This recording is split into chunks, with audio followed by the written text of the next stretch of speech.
All right, welcome to W Radio Show on the W Entertainment Network. I'm Richie King, aka Redneck Pimp, the bad man of comedy. And we have a last minute change of plans today. We got a great show for you guys. You always know we love helping veterans on here, or anybody that wants to help veterans or help civilians for that matter. It doesn't matter. We got a guy on here today who's going to come on here and he's going to tell you about what he does. It's excellent. It's outstanding. You don't want to miss this. Go ahead and tell your friends. Share, and then when you're done sharing, share again, okay? Because we want to get this guy out here, and he'll be on just a second. You know how this works. I'm not quite done beating my gums here yet. I'm trying to share out myself so we don't have no problem. No how, no way. All right. Well, you all know who I got on here. I got the Devil Doc. I'm going to bring him on. Our compadre, my friend, our host with the most. What's up, Devil Doc? What's up, guys? Oh, we got a beautiful show lined up tonight, and actually, you're the cause of it. So, check on, see who we got coming in here. Okay. Oh, no, Dean Cerny, how you doing? Ashley Brunson, hi, Daddy. How's this? Hang around, it's a good show. Got a guy going on, be on here a minute, and just man, the guy loves tacos. I just sense he loves tacos. Okay, so I think he's on here just because of that. Without further ado, guys, I want you to give a big WO show. Welcome to Dan Jarvis. He is an Army veteran. He's did a lot, and I'm sure he'll tell you about it in just a second. As soon as I get done, say hi, Dan. Hey, thanks, you guys. Thanks, Redneck Pimp, Devil Doc. Appreciate the invite to come on. Well, you know, we just do what we can on here to help people. And we love people that want to help veterans. You're always welcome. Always, anytime you ever need a platform, this is it. All right, y'all know how we do. We got a rant. Can we please stop selling things that are so-called spicy or have a kick? Can we stop selling them when they're not? When a 2-year-old kid can eat these right out the can or bag or whatever, it's not hot. It's just not. Now, I know I'm subhuman and eat Carolina Reaper peppers and smile at you, eat the world's hottest gummy bear live on YouTube and smile about it. Okay, I'm inhuman. But for the love of God, I buy these things because it says scorching. It ain't scorching. No. That's, you know what? I'm going to contact the Better Business Bureau. That's false advertisement. Okay. Now, if you're on here and you're eating these chips and they're scorching and you're sweating and you got a drinking, brother, you need to get a life. Okay. Because, yeah. Really. All right. Get that out of the way. All right, guys. Like I told you before, Mr. Dan Jarvis is on here with us, Army veteran. Dan, tell us, sir, who you are, what you're about, and everything in between.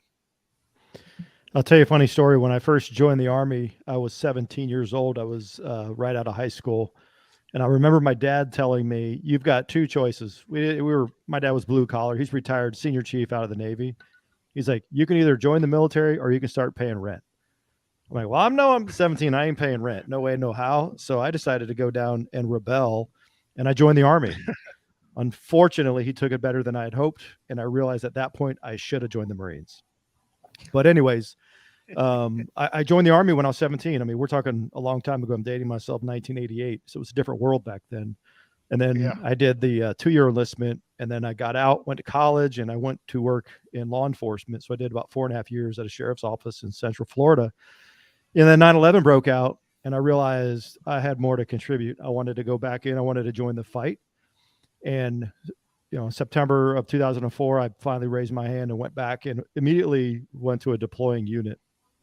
So let's go to a little bit about the story, kind of what I do. Right now, I helped co-found an organization called 22-0. Everybody knows what the number 22 represents. And the goal is zero. You know, I talk with people, and we, matter of fact, talked with somebody today who had no idea that 22 veterans every day take their lives. And not only the veterans, you know, 22-0 is also for first responders, because we're losing more first responders to suicide than line of duty deaths, both police and fire EMS.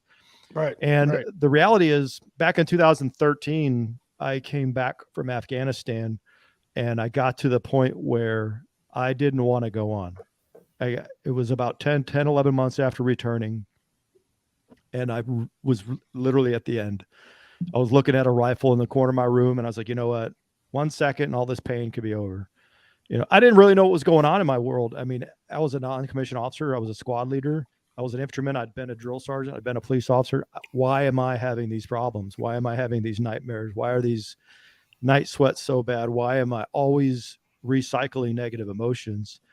And then suicide became an option for me, and it made sense, right? So, who do you go to for help when you're in a leadership position? You don't tell your commander, because one, they'll move you back in the barracks, take your guns, it's humiliation, your men won't respect you, or at least those are the stories we tell ourselves. And a couple things that happened to prevent that. One, that night, I had a couple kids in the apartment above me, and I heard them running across my ceiling. And it took me out of that moment because I realized a high-powered rifle would go right through that floor, and I didn't want to hurt a kid. I didn't want to hurt one of their parents. My beef wasn't with anybody but myself and my own emotions. So I passed out that night like normal. And the next morning, I got a phone call. It was Ryan, who was one of my soldiers in Afghanistan. And he said, "Sergeant Jarvis, did you hear about Corey?" Well, everybody knows when that question's asked, there's one of two options. They're either in jail or they're dead. I said, "No, buddy, what happened?" He said, "Corey shot and killed himself last night." So I was that close to being 2 in one night from the same unit. And I always credit Corey for saving my life. Unfortunately, it's when he took his own. And I just continue to struggle and continue to fight. I continue to self-medicate. I would drink just to sleep. I would time it so I had 8 hours between my last sip of alcohol and being at work. And then September 11th came around, 2014, and that was my last day on active duty. I was medically retired. And then I joined the ranks of the civilian population again, and the transition started. But I want to preface a little bit of the reasons why I was struggling so much. In July of 2011, while in Afghanistan, I was leading a patrol, 4 Americans and 4 Afghans, and I stepped on a pressure plate, detonating an IED that was about 5-10 feet away, and was diagnosed with a moderate traumatic brain injury. We couldn't even get medevac out, so we had to wait to get CASEVAC out. I was off the battle roster for about a week, and I was fighting to try to get right back on it because I didn't want my guys out there without me. I mean, I'm sure most of you guys out there that are listening can relate to that. But it was 3 weeks after that event when I was in the lead striker and we were off-road on a black route that hadn't been cleared. An IED blasted the 4th vehicle in our order of movement, and that was the moment we lost Doug Cordo. And I remember it was 9:36 in the morning, August the 18th. And literally my whole world changed because I missed it. My job as that lead striker truck commander was to find the IEDs, get the EOD guys up to exploit it, and continue the patrol. And when we missed it, we had fielded the very first double V-hull strikers in country, right? So we were in a rolling bunker. We could have taken a direct hit and everybody would have been fine. But Doug was driving the MGS striker. It's like a tank. It's a 105 ouncer. They were still on bottom. And it was targeted specifically because Doug got hit twice in that same, got hit once when we lost Doug. And as they were towing it out, they hit it a second time. And I had the weight of that responsibility on my shoulders. Like if I'd have said something, because I'm not 100%, I stepped on the pressure plate. I'm not sleeping. I'm 3 weeks with no sleep. Every time I'd close my eyes, I'd hear that explosion and I'm literally up and my heart's racing. First 2 or 3 times that happened, I'm putting my gear on because I'm thinking we're being attacked. And then I realize, crap, nobody else is reacting to this. So what's going on? And that just kind of became my norm. My nervous system got stuck in the fight or flight. And once your nervous system activates, you're flooding your body with cortisol, with adrenaline, with emotions. And it literally cycles you and spirals you into, we call catastrophizing the situation. And that's why it's so dangerous for vets. One of the really awesome things about vets with service dogs, they're designed to break the emotional state. So that spinning out of control is literally a 90-second waves of emotions. And those dogs will intervene and make that 90-second wave of emotion about 15 or 20 seconds, because next thing you know, they're getting you out of your head, you're laughing at the dogs, and you're okay for a while. And they do that, perpetually. I know Devil Doc has a service dog, Star. She's amazing. And, so that's important. If you got a vet out there that's got a service dog, make sure you take care of those vets. Make sure you take care of those dogs too, because they have one hell of a job to do. I actually have a service dog now. Her name is Maze, that I actually inherited. A Navy vet ended his own life, and I took the dog at the funeral, and I'm typically more the service human now. So I get to go out with her everywhere. It's a lot of fun. And she sparks up a lot of conversations. So I'm finding myself back on the civilian block, right? Trying to transition from the military. Transition's a beast, right? You go from having a job where you're told where to be, when to be, what to be wearing, right? Right place, right time, right uniform. If you do that and you're a mediocre soldier or Marine or sailor, you're good. All right. You can cruise through a military career. And now you got to figure stuff out on your own. And I found myself putting one uniform on, taking it off, and then putting another one on. So I went right back into law enforcement. So I went back to the police standards in the state of Florida. Then I got a job with the same sheriff's office that I used to work with, and something weird happened. I felt normal again, right? All those emotions just started, normalizing. And it's kind of like when vets go to war and they want to go back. Do you know why they want to go back? Because they feel normal. Their brain is operating in the fight or flight. You don't feel like a fish out of water. So I felt normal again. For 2 solid years, man, life was good. And then, being in my mid 40s, chasing 19-year-old kids through the swamps of Polk County, Florida, didn't seem like the best use of my time. So my ex-wife and I, we were still married at the time. We chatted, and I got vested in the Florida retirement system. And I said, okay, it's time to put my papers in. I'll get a pension when I'm 55, but this is definitely a young person's profession. And when that uniform came off, what came with that was all those emotions coming back. When you slow down, the idle mind truly is the devil's playground. When you have nothing but time on your hands, all those memories and emotions start eking their way back in until all of a sudden it's in a full-on death spiral again. So my ex-wife is like, you need to go get some help, or I'm going to have to, because I have no idea how to help you. So I did what all my veteran brothers and sisters do. I went to the VA, and first thing is, here, go fill this prescription. All right. Oh, by the way, here's your new label: post-traumatic stress disorder with major depressive disorder. Oh, by the way, you're going to do exposure therapy as a means of treating this issue. Well, 2 things I wasn't looking for. I wasn't looking for pills, and I wasn't looking for labels. I was looking for solutions. And I went to the VA, and I know they're overwhelmed, but after my second appointment, they called to cancel my third one. And it was literally the day before I'm supposed to go back. And I say, okay, well, when can I get back in to see the doc? Well, he doesn't have availability for 4 weeks. It's like, oh, crap. So I go back to the VA 4 weeks later. And then I went maybe 2 sessions, and then they canceled another appointment. And then I couldn't get back for 8 weeks to see the doc. And this is supposed to be a 12-week program. So I realized at that point, okay, this is a futile exercise of futility. So I started looking for other alternative ways that I can get help outside of the VA. And I'll give you one clue as to how many times the VA called to check on me to see how I've been doing since 2017. Anybody want to guess? 0. All right. The 0. They have not called to check on me to see if I'm okay since 2017. That's the problem with the VA. And then you realize, well, shoot, I'm fairly educated. I was a leader of the military. I've worked law enforcement. Who else is this happening to?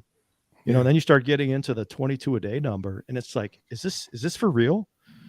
And then you realize, wow, okay, something's got to change. And I started doing other alternative treatments. And then I started the nonprofit. It was April of 2018 when I met my best friend, Nick, at a men's leadership retreat. And I asked him, I said, hey, buddy, I've never done this before. Can you help me start a nonprofit? That's what I wanted to do. I finally figured out what I want to be when I grow up. And that's 22-0. All right. So Nick and I started 22-0. We've been joined at the hip ever since. And as an organization, we've worked with over 10,000 people in the last 5.5 years. Right. I'm one of them. Yep. Devil Doc is one of them. And so 6 months after I started the nonprofit, I went to a training for an alternative treatment, and I found a massive paradigm shift. Right. I'm like, holy cow, why is this not available to everybody? Right. So then we started shifting our focus. We're going to get as many therapists trained to do this specific process. And then COVID hits, and then all the money dries up. And then the other organization kind of got a little bit political, and we kind of had to distance ourselves. And next thing you know, we're going down the rabbit hole of something called neuro-linguistic programming, NLP. I don't know if your audience is familiar. Most people aren't, but like Tony Robbins has made a fortune in the NLP community. And then he kind of distanced from NLP and branded it neuroassociative conditioning. So I started getting trained to do as many of these NLP methods as possible. And then we started developing our own work because the NLP work is all open source. There's no patents on anything. It's like you literally can get trained and then you can start, because it's based on association and dissociation. So just with that concept alone, you can develop a protocol for just about everything, how to handle criticism using dissociation and association.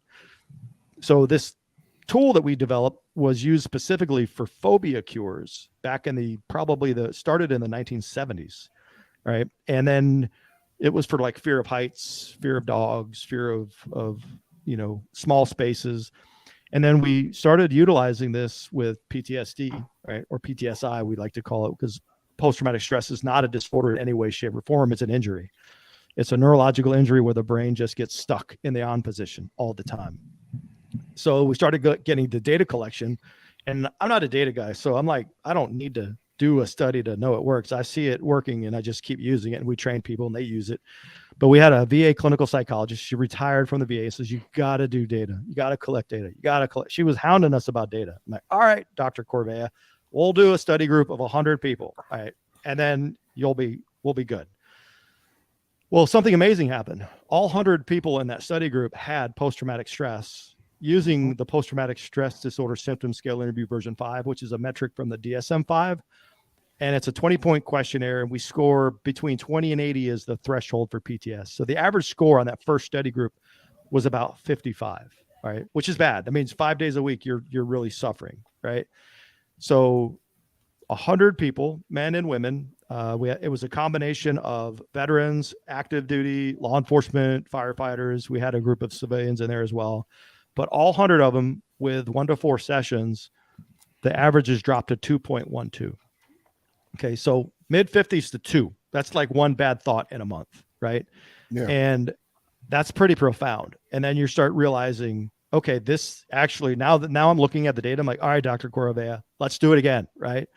So we did another study group with another 100, and they averaged same, about 56 on that one. And that one dropped to about 1.6-ish with 3 sessions, average of 3 sessions. So we were off to the races at that point. We already validated the model. We tested it and started training other veterans to do this. All right. Devil Doc is one of the vets we trained. We train cops. We train firefighters. And we'll go into a police department with a peer support program, train them. Florida is our biggest presence because that's where I lived at the time. So we probably have about 16, 17 agencies in the state of Florida that we've trained between police, fire, and EMS. And then we've trained a large contingent out of the U.S. Border Patrol out in Tucson.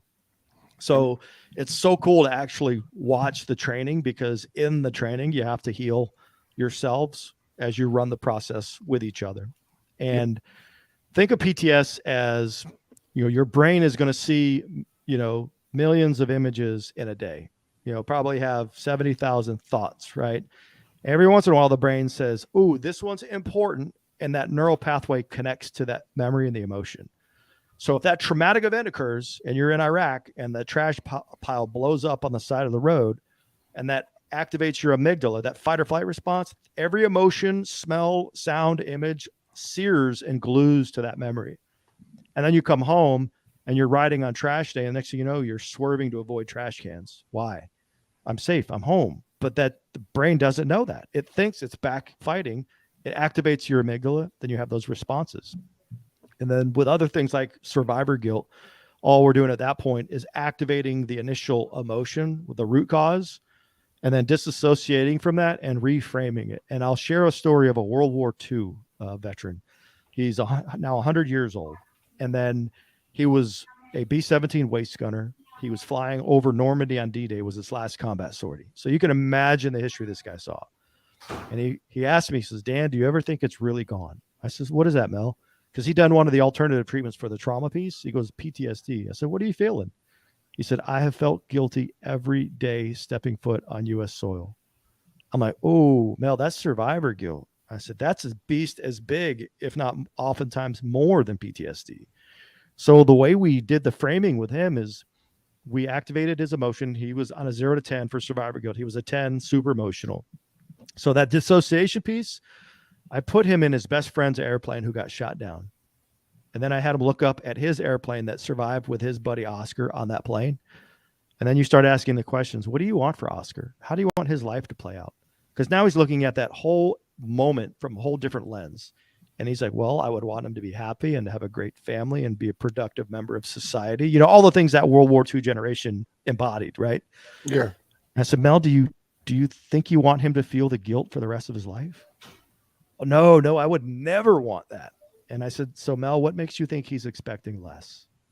His eyes got really big. He looked at me and he said, I never thought of that. That's framing, right? That framing allows the neural pathway to like make sense of that moment. So at that moment, he could no longer feel the guilt associated to losing his buddy.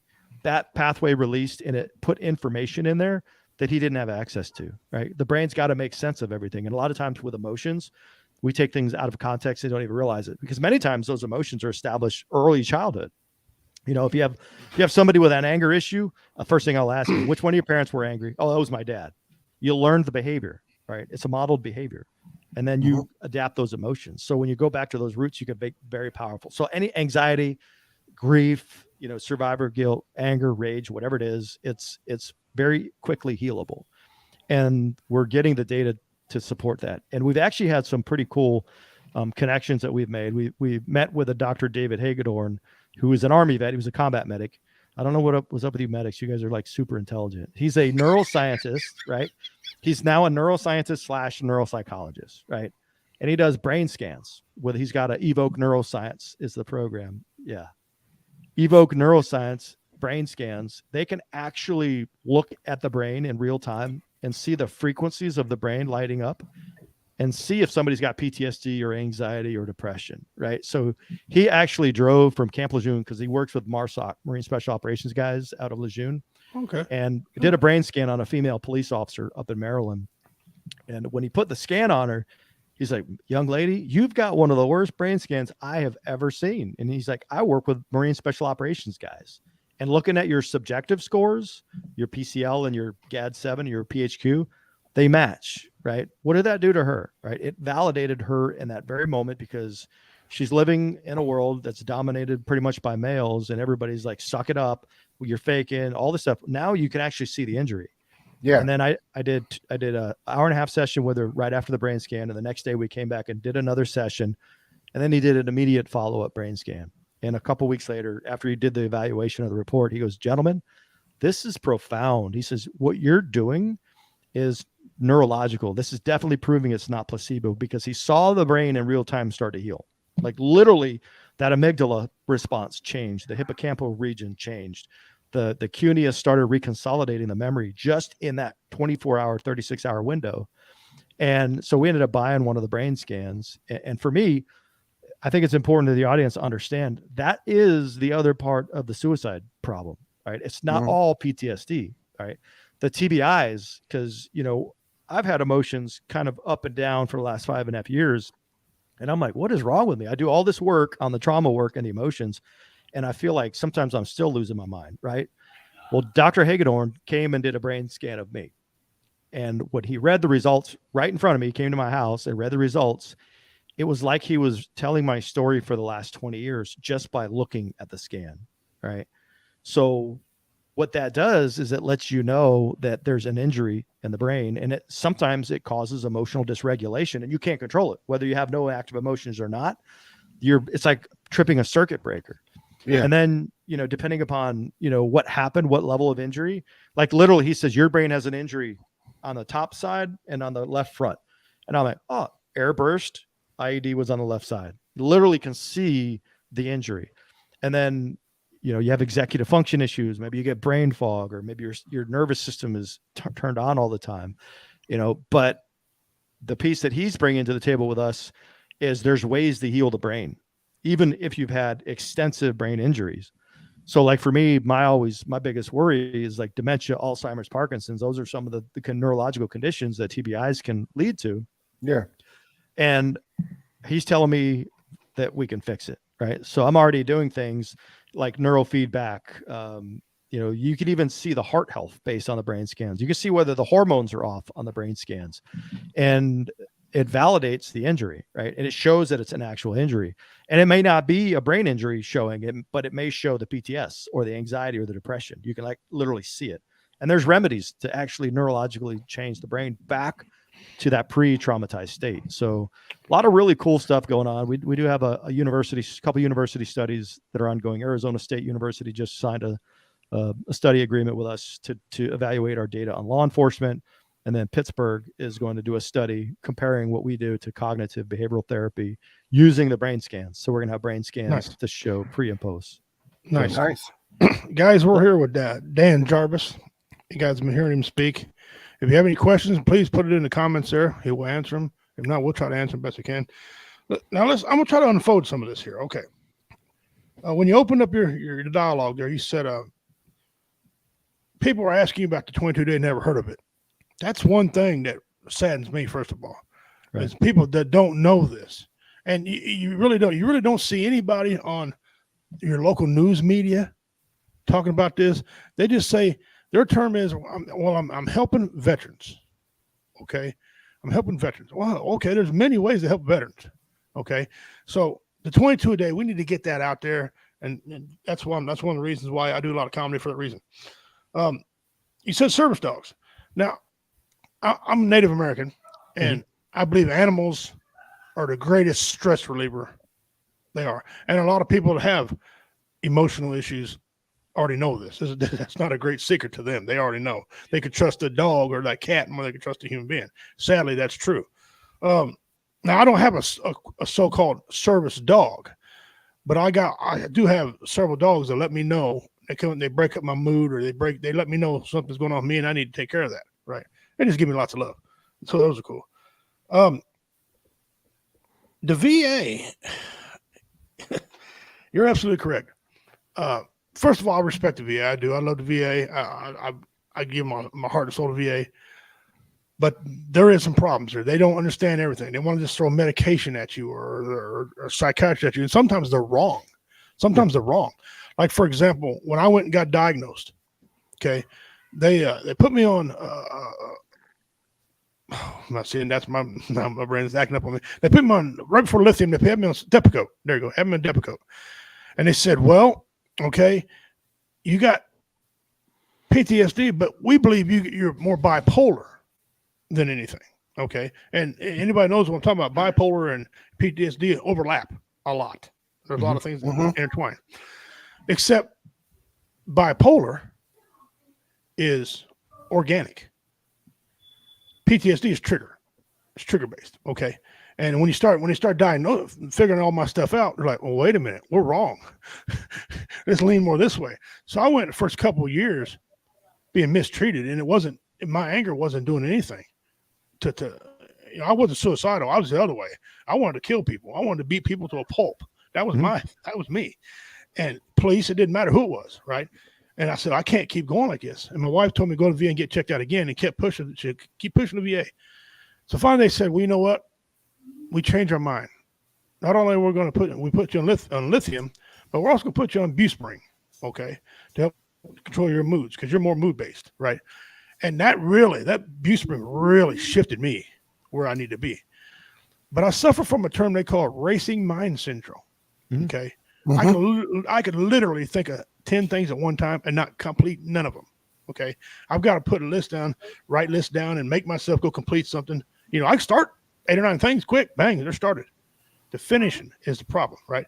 And so I've been to several different therapists now. I've had 7 different psychiatrists and 3 different counselors. Okay, great people, but just for some reason, they all can't get on the same page. And so now they're talking about, well, you might have CTE, okay? And I know you know what CTE is. A lot of your athletes get that. Well, I was an MMA fighter. I played football. I've had a lot of head trauma in my life. Sad thing with CTE, they told us they couldn't figure it out until after you're dead, okay? And Dr. Phil had an episode on one time. He said some of the same things you said. Dr. Phil said, I don't want you taking medication. Let me take a picture of your brain. Right. He said, because we can take pictures of it. He said, the brain's like any other part of the body. We can fix it, within reason, of course. He said he can fix it. And he had some people on that were fighting like me, and they were drinking this to kill the demons and stuff. He brought him back and he kept taking these pictures, like you said. Dr. Phil kept taking these pictures. And it's like, bang, this guy was in there. He was better about life. He wasn't paranoid no more. He went to a restaurant. He had to sit where he could see the door, regardless, no matter what restaurant he did. Or loud noises. And loud noises still get me. I mean, I've had to calm down a lot with loud noises. I just turn my head, look, and then relax. So what you say, you can see you got high-profile people talking about the same things you're talking about with taking pictures of brains and getting people away from, medication. Because look, our brain, we only use 25% of our brain. Okay, that's the number I was given. That's what I was told. 25%. That's a lot of brain you're not using.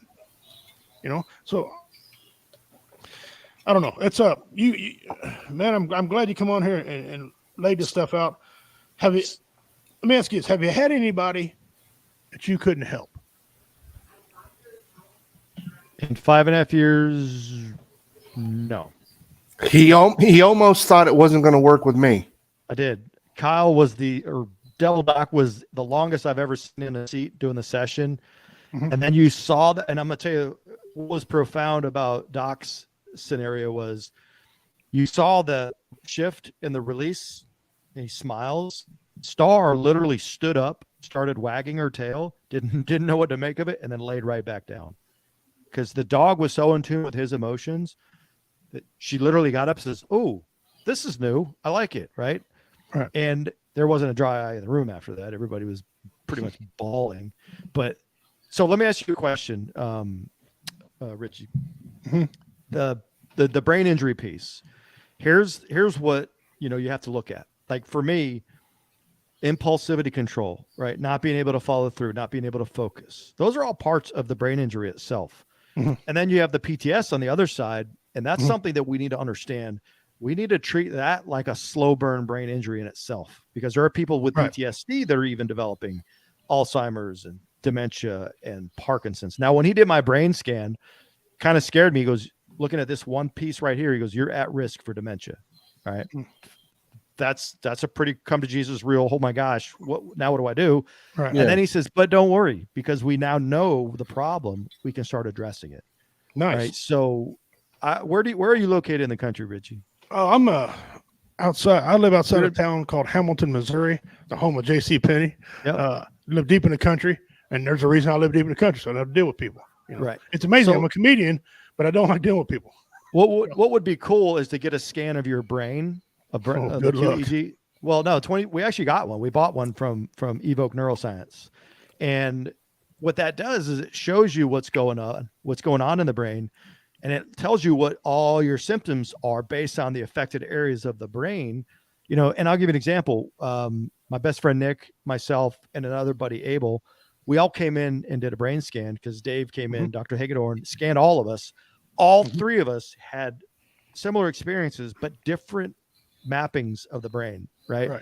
So mine's all TBI. It's literally like multiple TBI causing all of the issues. Nick had TBI. And it's causing specific issues. Whereas Abel, who's a retired Green Beret, his issues, his imbalances were caused by hormone deficiencies. And he's already had a heart attack, right? So that's not because of PTS. He doesn't have post-traumatic stress. But what it is, he's almost 50 years old, and you've got your bell rung so many times. He has TBI, but it's affected his hormone levels. People that have brain injuries, their hormone levels go south. So you need like you need a good integration medicine doctor.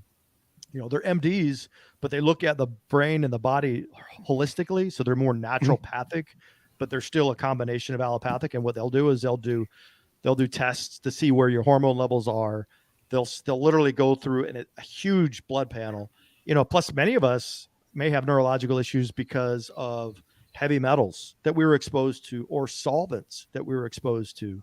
And to find out, you can identify, and then you start correcting it. You check it off one thing at a time, and then you start correcting. Like right now, I'm working on heart rate variability. So that teaches the brain to be or the brain and heart to be in cohesion with one another, and it regulates your stress levels. Right. So I realize I can't drink alcohol and I can't drink caffeine. Right. Right. Because they're like a seesaw approach. If I drink caffeine, it's a stimulant, then to get that executive function up, but then it throws the nervous system out of whack. Right. And if I drink alcohol to slow the system down, it shuts off the executive function. Right. So it's like a catch-22. Right. So I have to learn to, drink like mushroom coffee, not magic mushroom, but just a mushroom-based coffee. So I still get my coffee fix, but it's not caffeinated. Right. Yeah. And it's got nootropics and the things in there that are going to help the brain. Well, I am allergic to caffeine, like especially liquid. Chocolate doesn't bother me, but you give me a caffeine tea or Mountain Dew, I'll rip your throat out. That's just how bad I was diagnosed when I was a kid with this. My football coach used to give me caffeine. I go out and I take out quarterbacks, running backs. My mom was angry. But listen, if you wanted to scan my brain, if you can hook it up and do it, it'd be great to do. You might see a couple of marbles in there, but there's something in there. Apparently, I can walk and talk. But I've always talked fast. That's always been my thing. I've always talked fast. I've had to really, really work on that. Put a pause in it, And that was when I was a kid. I had a lot of brain damage from when I was a kid. When I was abused a lot from fighting as an MMA fighter for a long time. I was outlaw. Fought on streets all the time, and then football. Okay, so I've had a lot of trauma in my brain. And I'd be curious how much this VA has right and what the VA don't have right. Because sometimes I don't like bipolar. I don't think I got very much bipolar, and I got a lot of PTSD. So, by the way, I leave the D in PTSD because D to me means damage. So PTSD, that's why I always say it. But so yeah, if we can set it up, it'd be great. One of the things that's actually on my brain scan is brain injuries cause bipolar-like symptoms. Mm-hmm. So it could be the injury of the brain itself that is causing that. Now, what does it look like when you can heal the brain and heal the emotions kind of at the same time, right? Because there are some natural supplements that you can order that your brain needs, like omega-3 fish oils. Your brain needs a lot of that. Turmeric is another one that's neuroprotective. And you need to look at nootropics and our diets, our food that we intake is a big part of it too, because there's three pathways. I'm in trouble there. Well, there's three pathways for stress to enter the body, right? Physical pain can cause stress. The body puts the body under stress.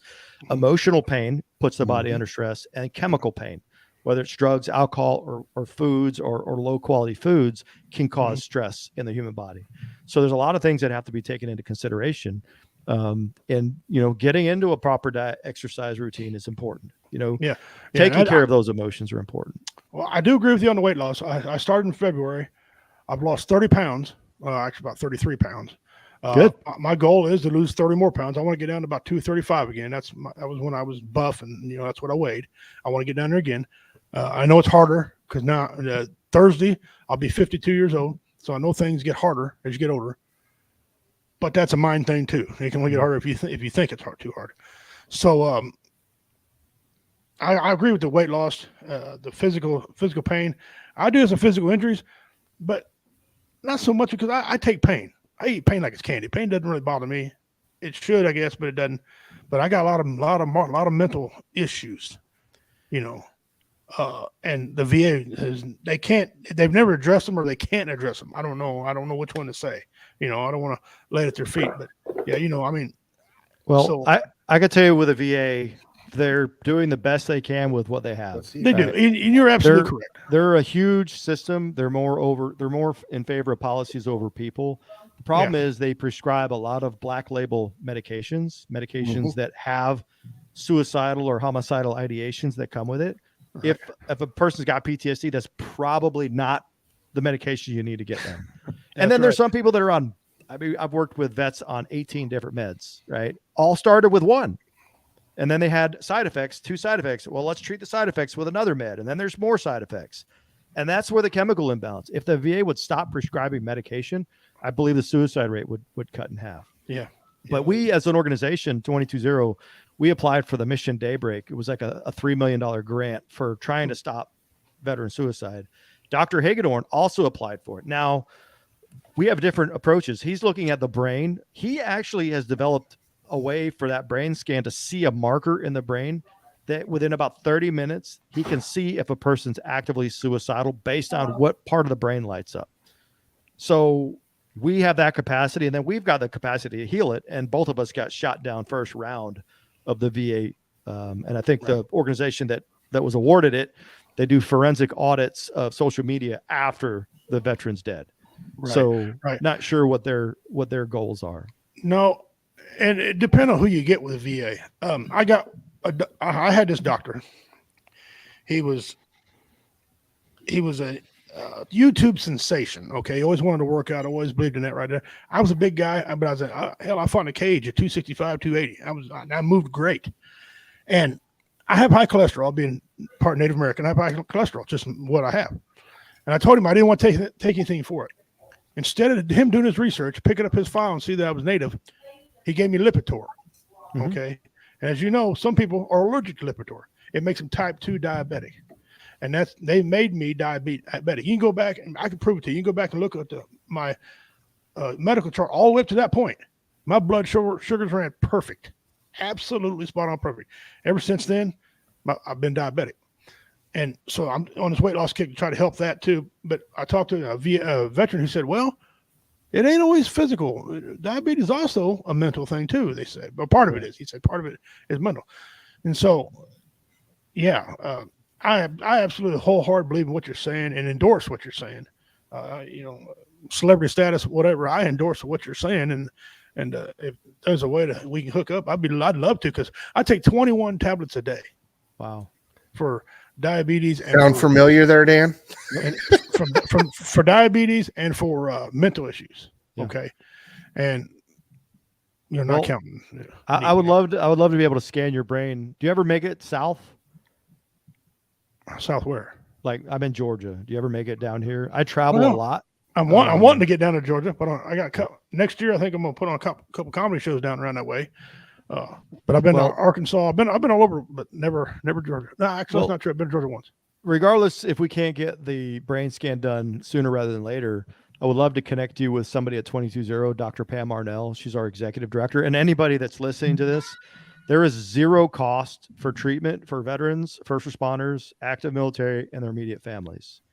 So if you got kids that are 16 years old living at home, they're covered. If you got a wife or a husband, they're covered. There's no cost.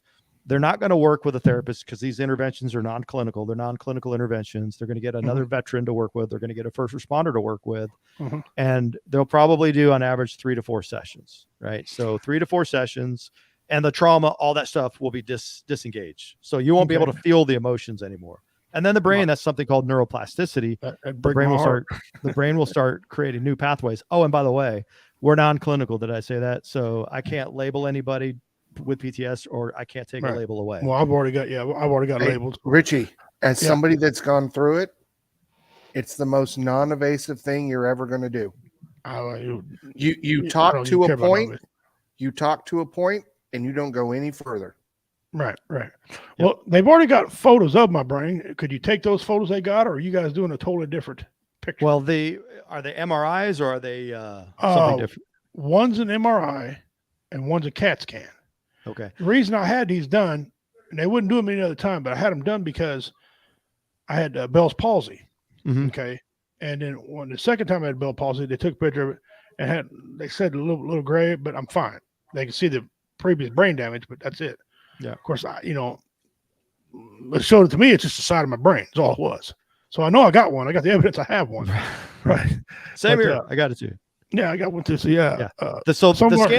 The scans that we use it's called a QEEG, qualitative electroencephalograph. So it's like a cap that has these nodes that are in all the points of the brain all the way around, that actually sends feedback to the machine.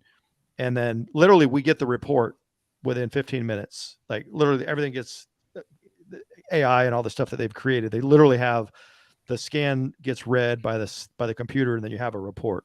And then Dr. Hagedorn looks at the report, he reviews it and evaluates it and says, okay, this is what's going on. This is the course of action.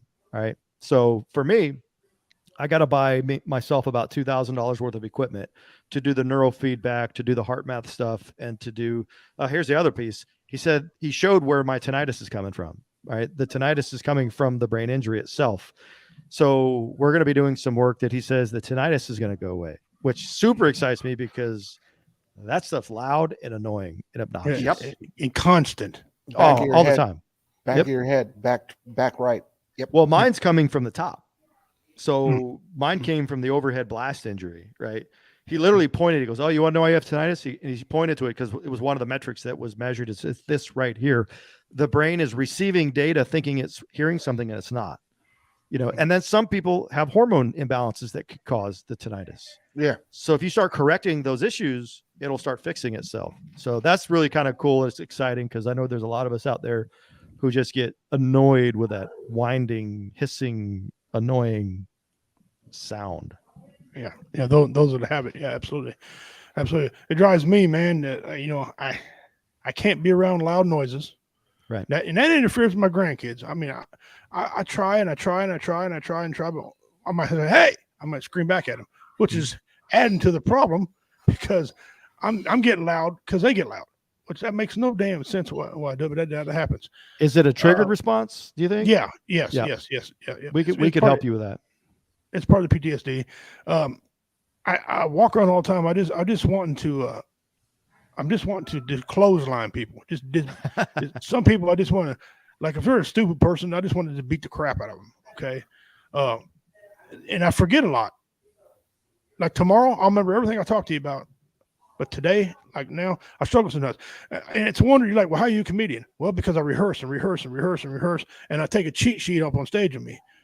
I don't need to write down the joke. Just write down what the name of the joke and bang, it pops right in my head, triggers. And I've been very successful at that.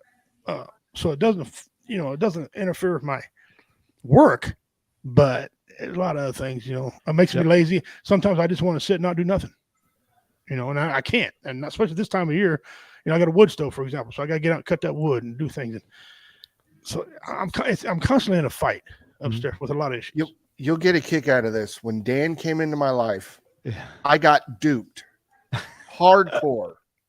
My friend who also had a service dog comes up and he goes, "I'm going to take you out to lunch." It's like, okay. So we drive all the way down to Winter Haven. And I'm like, okay, I've never been here before. This is an interesting part of Florida. All right. We go to Panera. I'm like, well, this kind of sucks. We've been to Panera before. And then he goes, "Oh, we got one more stop we're going to make." And I'm like, okay, I get there and there's all these freaking people there. And I was like trying my hardest to not be like angry and pissed off that I'm like, and I was like talking to people, but I was just like, and then one lady goes, after it was all done, she goes, you're normal right now. I can talk to you. Yep. Like half the people thought I was just like going to stand up and like punch their head in. It's funny because one of the ladies that was there asked Kyle, "Can I pet your service dog?" And he goes, "No." He just kind of barked at her. She's like, it was so funny. But the next day when he came back in, he let the dog off and just run around and play with everybody. He was a whole different human being. So your audience may want to know how to get a hold of 22Zero. Yeah.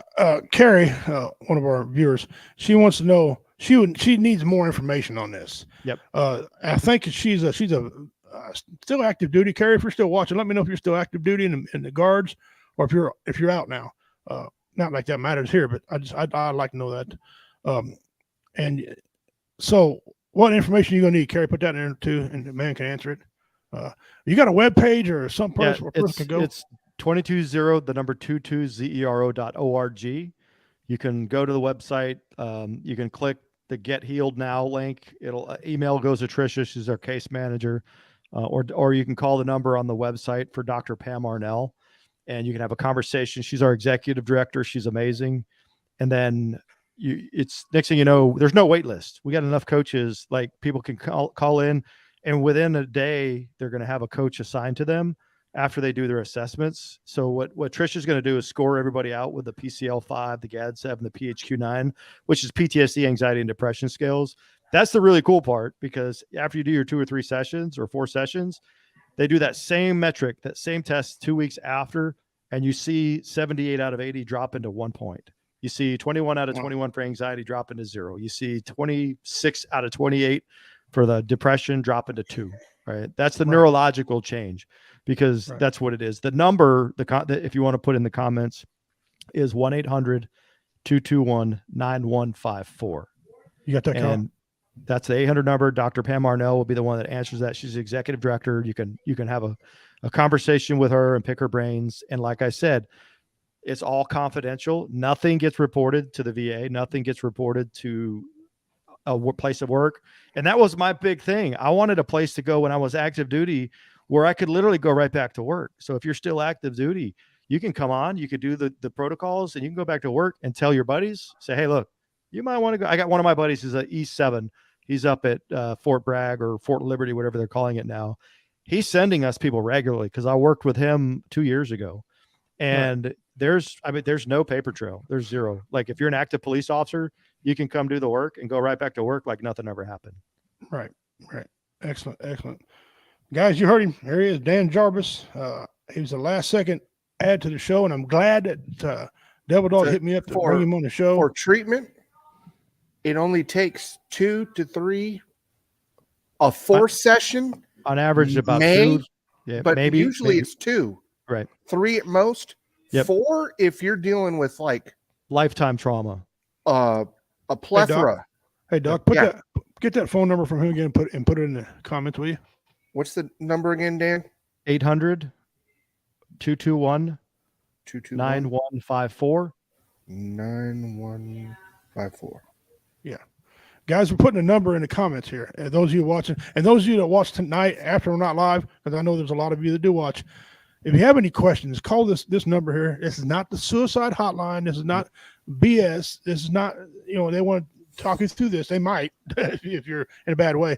But Dan Jarvis here, he's wanting to help you. He's genuinely, listen, whether you're religious or not, he has been sent from the Great Spirit. Okay. He's been sent down to help you. Let him help you. If he can't, he'll tell you. But I'm pretty sure you're gonna get some help. Okay. We're gonna try to set up something. Maybe he can take a look at my brain. God forbid. But he can take a look at my brain and figure out maybe. Hey, listen, if he gives me some relief, great. That is excellent. Because I'm 21 tablets a day is what I take altogether. Okay. Not fish oil either. I was against fish oil, but my wife, I married a beautiful redhead. Do that. If you have an opportunity to do that. My chats she aren't coming hounds through. on me. What's that? My chats aren't coming through. Huh. Well, if they go to the website, there's a documentary on the lead page called Healing the Heroes of 9/11, The Way Forward. I remember them that about an hour. It's a free YouTube film.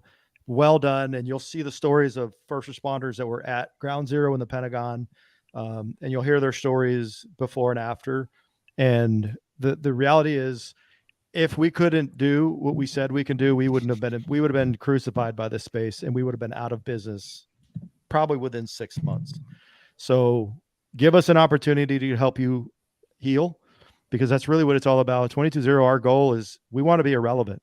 Our mission is to go out of business. If we get to that 0, problem solved, we'll move on to the next journey in life. Dan, right here, read that right there. You just inspired another person. Hey, we're here for you. I found myself doing nothing at the time of the show. Now I see the sign. I see the sign here. Okay, there you go. We got your back, everybody. There's no reason you got to struggle by yourself anymore. There's no reason you got to be alone. Dan, I hate to bother you one more time. Yep. Well, give me that number one more time. 1-800. It's 1-800-221.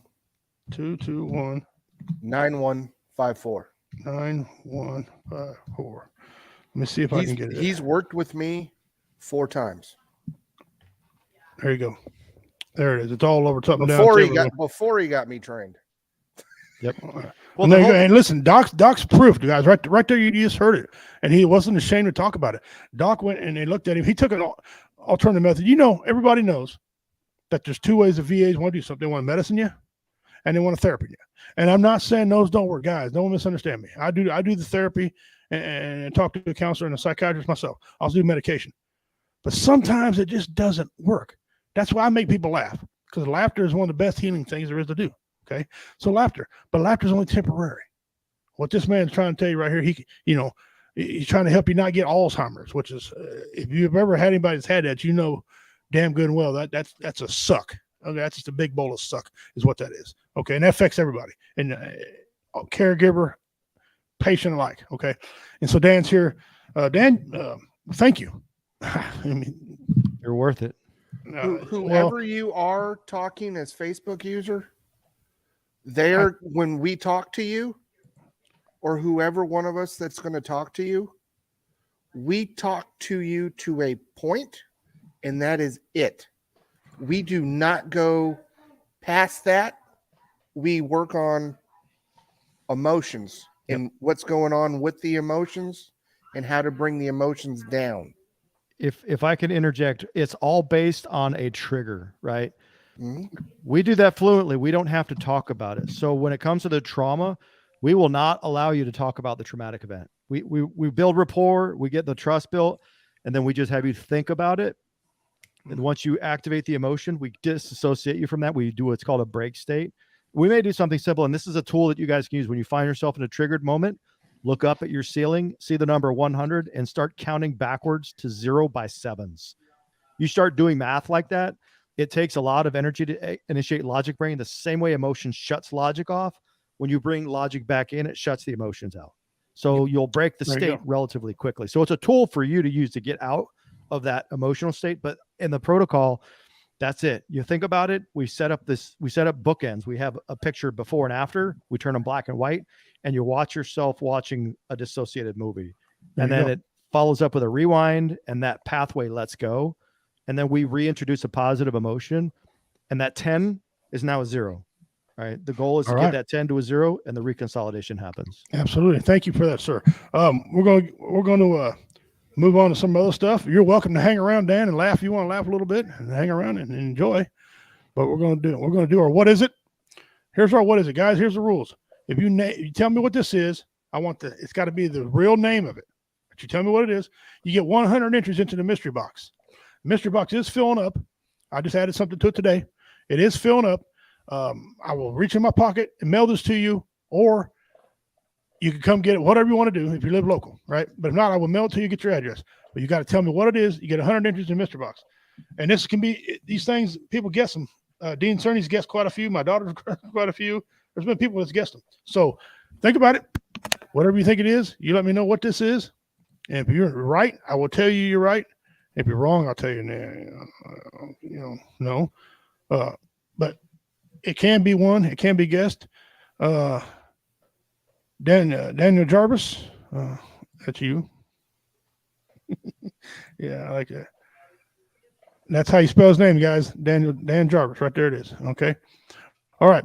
Now we're gonna get into some memes. All right, here we go.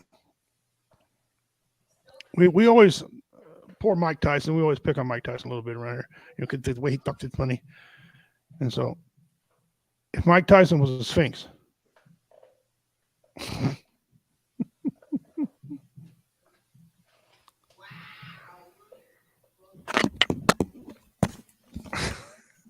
Mike Tyson was a Sphinx. Oh my God.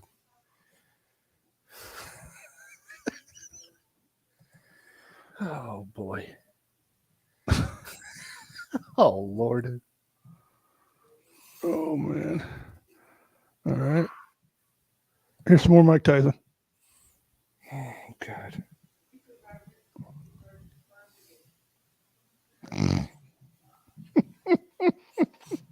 I don't think I can watch the show the same way ever again. Now this one here, guys, I'm not trying to be filthy or anything, but it's kind of funny. For those of you young, and remember you were involved in porn or anything like that, you remember who Ron Jeremy is. Imagine Ron Jeremy playing basketball. Ron Jeremy. LeBron James. Kills me. Please do not go out and do this after the show. Please do not do this after the show. Logan, shut your door. If you can't see any oil on your dipstick, remember, it's time to replace your current dipstick with a longer one. No, that's wrong. That's not right. Remember the old TV series MASH, right? Mm-hmm. I'm sorry to do this to you. Oh God. Math. Oh, season 1. Oh man, we're going to hell. Oh my God. Oh man. Oh no. That's not. Boy. Somehow that's not. Nope. That's perfectly normal. Okay, all you guys that watch football and know who Troy Aikman is, first of all, he's a suck commentator, right? But somebody made mention on, I don't know, Jimmy Kimmel, what show it was on? Pat McAfee show. Pat McAfee show. He looked like a white Jay-Z. Well, we're going to let you decide, yes or no.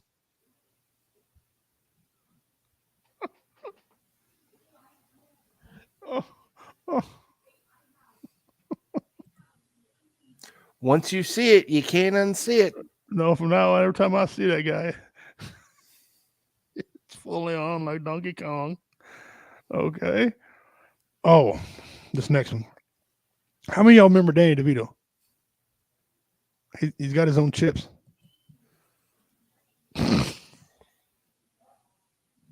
DeVito's cool. Oh. Is it fish flavored? Oh, yes, I guess. Tuna chips. He eats tuna chips. Oh my God, we are so wrong. This guy right here. I want y'all to call this guy and put the dog on the phone and tell the dog blink twice if you're in trouble. Because this looks like a hostage situation to me. Yeah. Poor dog. That poor dog. That's good looking shirt though. Hey, whoever printed them shirts did a great job. It was probably him. Hey, he did an outstanding job as far as I'm concerned. All right. Now we're going to get into some video memes.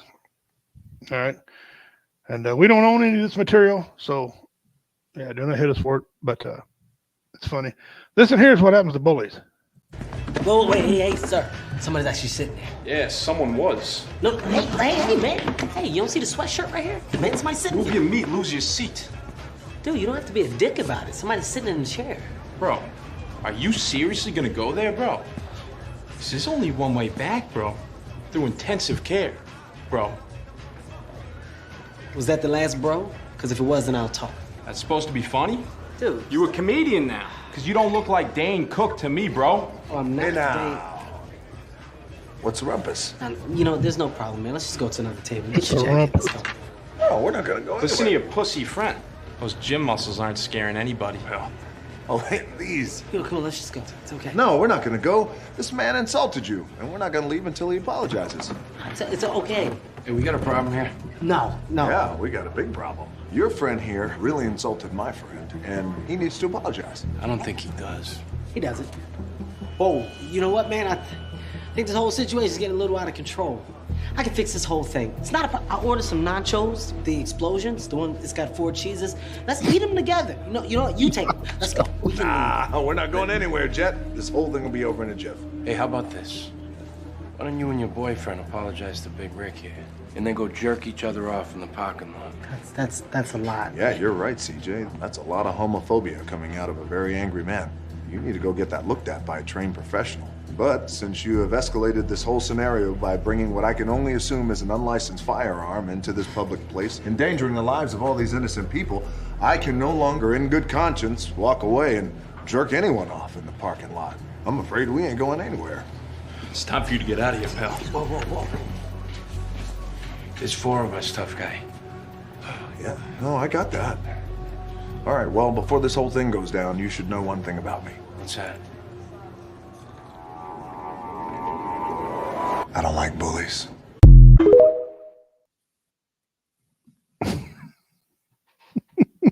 The next part was great.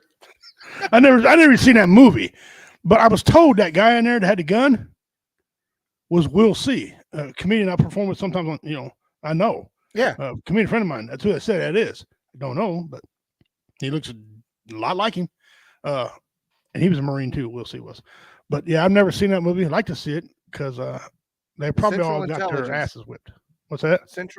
The movie's called Central Central Intelligence. Intelligence. All right, here we go.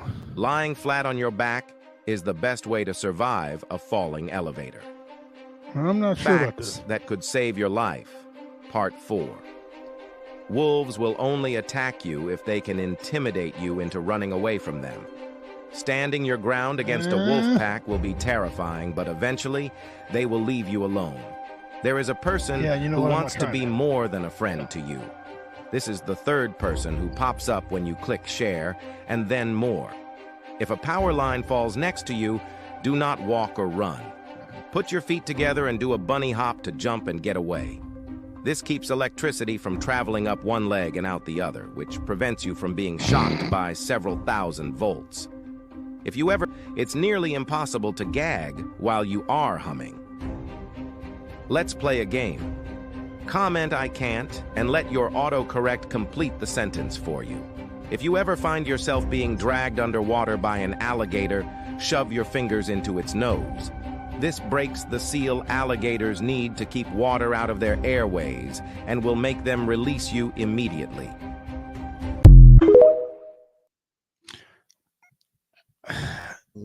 First of all, I got to say this. WO Entertainment Network and W Radio Show do not necessarily agree with all that you just heard right there. And I ain't sticking my fingers in the crocodile's nose. The Crocodile Dundee told me one time, these are apex predators, mate. Danger, danger. That's all I need to hear. Don't need to hear. I'm shooting it. If you're laying on your back as an elevator is falling and it stops, suddenly you're then going to fly up in the air and land on your back. Here's a response from our fans right there. Uh-huh. And let me make a short thing of this. No.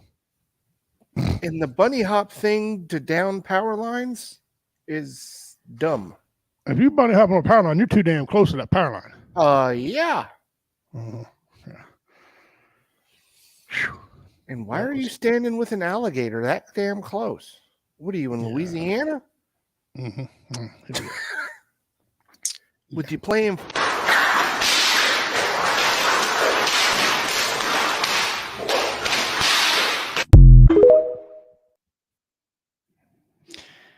I don't know about you, but I just went back to my 5-year-old self. My grandma switch just came right back. I need to get that guy back on here. I'm having a moment. Man, very talented. I'm going to put my hands behind me. I don't want to get beat. Yeah. Very talented. That's yeah. How many pull-ups can Chuck Norris do? All of them. Chuck Norris gets up so fast that he sees himself sleeping. Chuck Norris played rock, paper, scissors with his mirror reflection and won. When Chuck Norris's parents had nightmares, they came to his room. Chuck Norris knows the release date of GTA 6. Chuck Norris once built sandcastles. Today they are called pyramids. Chuck Norris can take a 1-hour nap in 30 minutes. Chuck Norris is the only man that can go from USA to USB. If you're not following us, Chuck Norris is disappointed in you. Oh. Hi, Michelle. Oh, wow. Wow. If you're not following Chuck Norris, he's disappointed in you. Yeah, you don't want Chuck Norris disappointed. Okay. Let's see what else we got. God. He beats the shit out of this young Jack guy, and he looks like he's like fucking 65, and he's got a sweater on. Like, they start boxing, and all of a sudden this guy starts bobbing his head. You're like, oh my God, this old guy can fight. Watch this. Have you ever seen this one? No. So look at the young guy, jacked, heartthrob, man bun. Look, he's got a man bun, right? Wow. So he's smiling. He thinks this is funny. Look at that. Wow. Okay, you want to box? All right, bro. So he touches gloves with this guy. Look at the guy with a sweater on. He's like, well, watch this. The guy starts punching himself in the face and moving forward. Look at this. Look at him, head movement. The guy should be nervous right now. Oh, wow. Look at this old guy beats the brakes off this kid. Drops with a fucking left haymaker. Oh. Look at this. Oh, my God. Holy shit. Yeah. And then he's like, hey, fine. He puts his hands up. Hey, he had enough. It's like Rocky's coach. Yeah.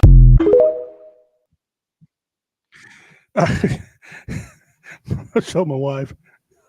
That's going to be me when I'm in my 70s. Boxing with one of the grandkids when they're older. You're some stranger and want to talk shit. What do you got, old man? Here, baby. Well, you'll find out. My tea. Yeah. Once that's in your blood, you can't get that out. That, Yep. That competitive. Yeah. All right, let's do a little comedy here. If you offended by comedy, you might want to click away for a bit. If not, enjoy these two comedians. In Italy, there's no such thing as an all-you-can-eat buffet. That's just the way it is. And I walked into this little mom-and-pop Italian restaurant, and I said, feed me, I'm hungry, in Italian. It's sono affamato. I can say it in 27 languages. I can write it in hieroglyphics if I have to. And I said to them, can we order? And they said, no, first we're gonna bring out some food.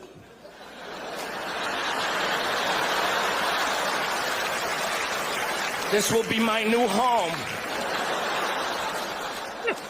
So he brought out like sandwiches. He brought out fried calamari, potato and gnocchi, pollo valdostano, eggplant Milanese. Then he says, now we come, we take your order. You're not scaring me. They brought out food for hours. We were fighting amongst ourselves. Stop ordering, this is enough. I didn't order this. I didn't order this either. They're just bringing out stuff. Let's get out of here. We had a friend with us, Timmy. He was too skinny. We should have known. He shouldn't have come. Halfway through the meal, he died. And they kept on trying to feed him. They were smacking him. What's the matter? You don't like it? He's dead. Pass that over here.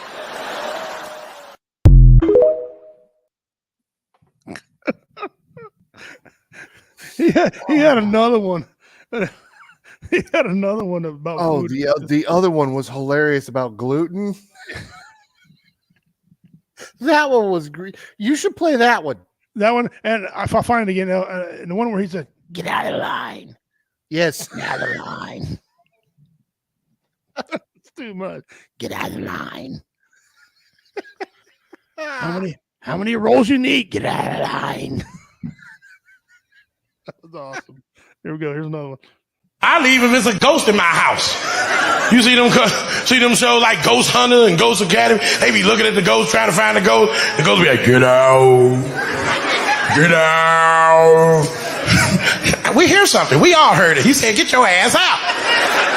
That would get on my damn nerve. I'm up in my house. The ghost like, get out. Get out. I said, I heard you son of a bitch. Why you didn't say that shit when I was just looking at the house? Now that I got my damn deposit, I done unpacked. You want me to get out, you get my goddamn deposit back. You pack all this shit. And you pay for the U-Haul. You can stay. I know I can stay. You get your stinking ass out. And don't you get in my goddamn television either.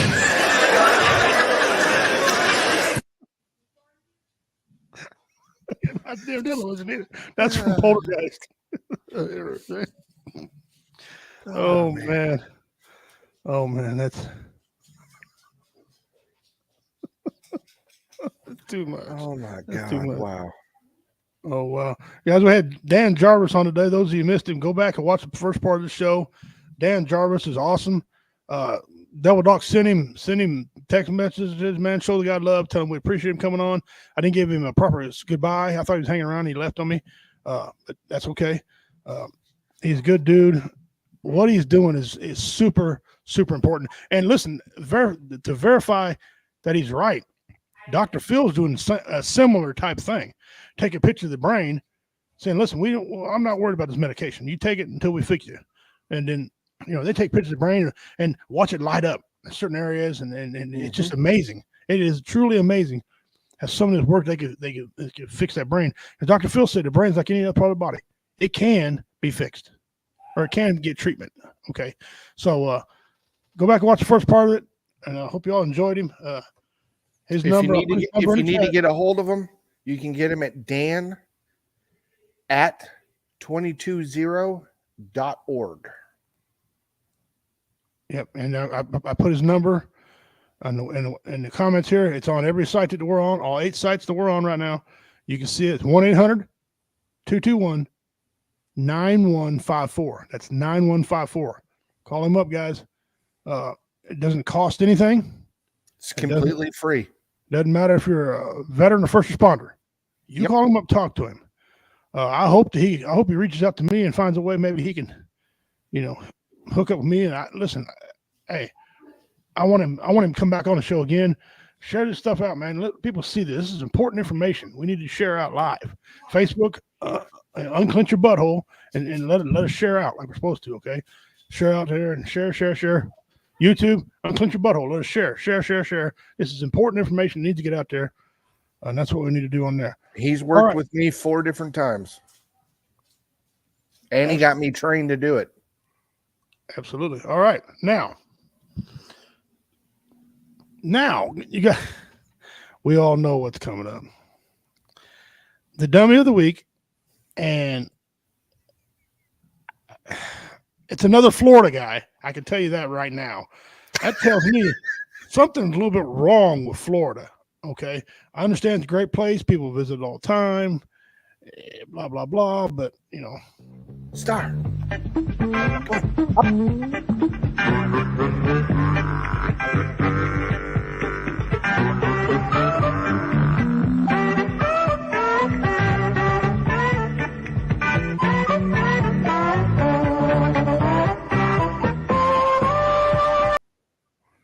All right, ladies and gentlemen, without any further ado. That's I don't know who came up with that word, but whatever.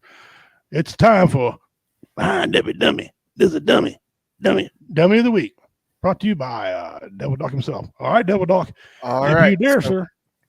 Here you go. And I have 2 websites pulled up because they have different information about what's going on. Okay. And it's about the same thing.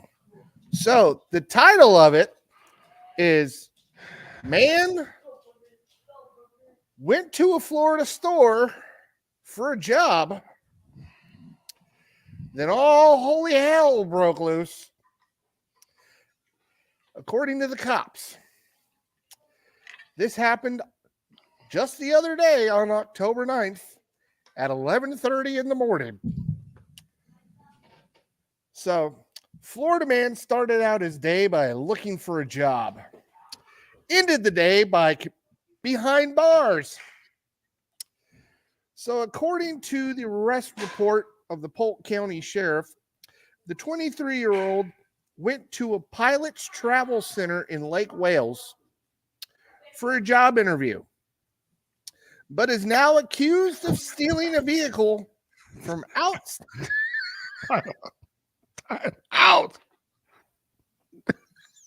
Did you just say he went for a job interview? A job interview at one of those pilot truck stops? That's the individual.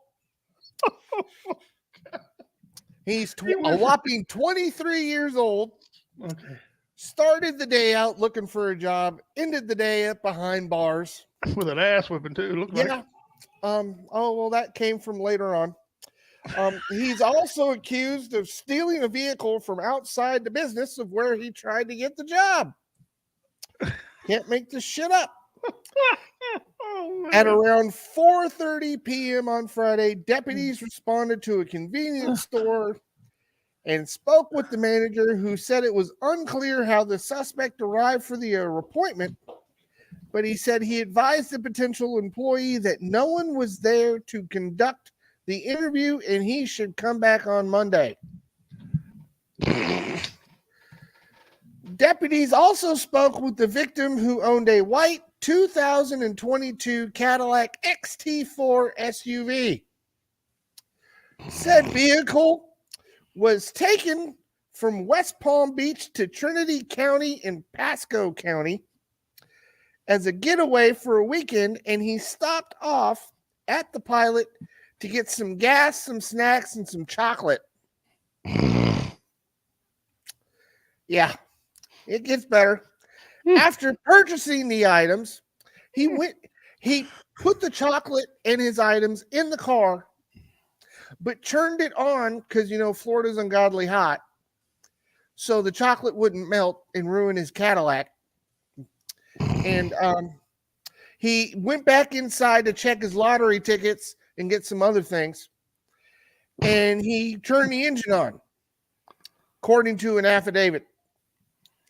The victim believed that he had thought the car was locked, but when he returned, he saw someone inside of it that tried to run his happy little ass over.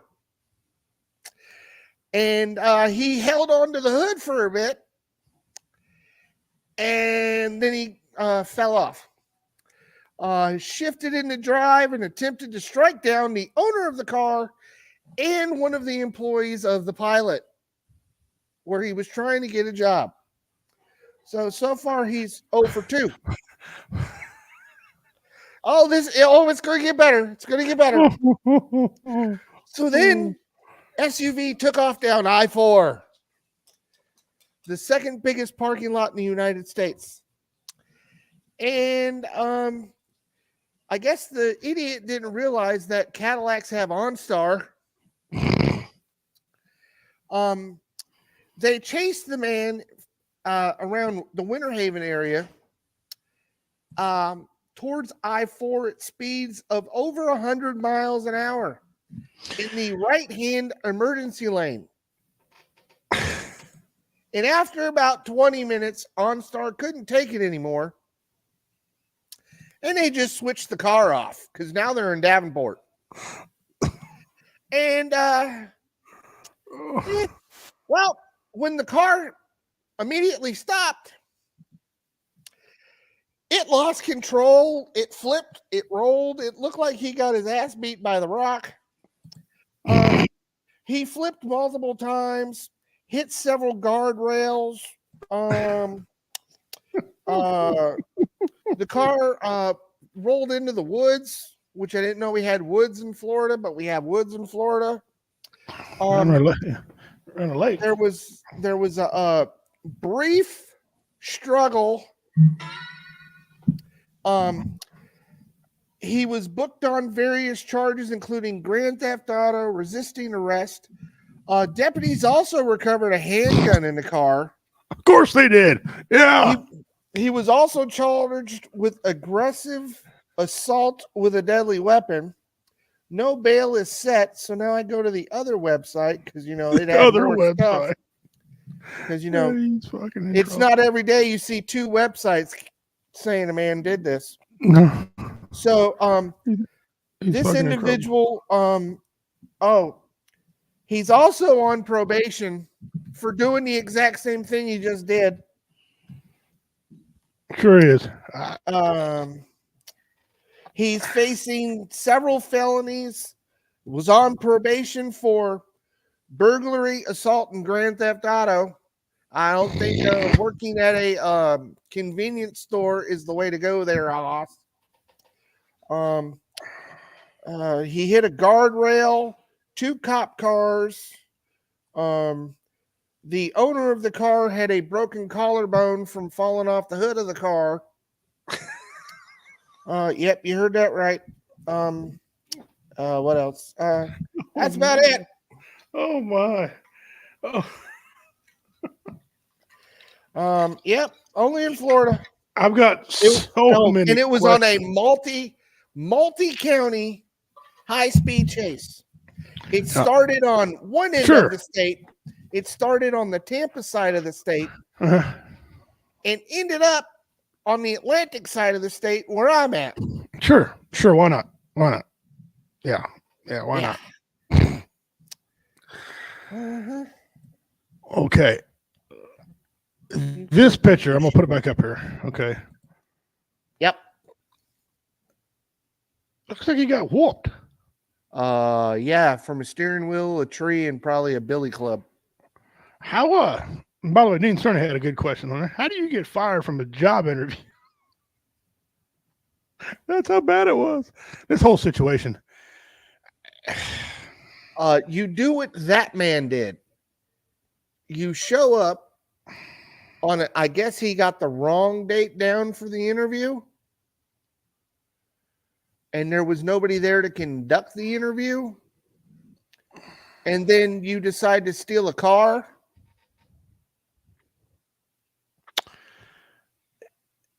Please tell me there was a piss test involved. Oh, I actually don't think there were drugs involved in this. Rocky High.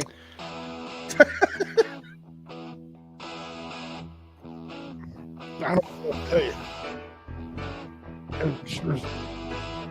There's a substance somewhere somewhere in his bloodstream or some type of substance.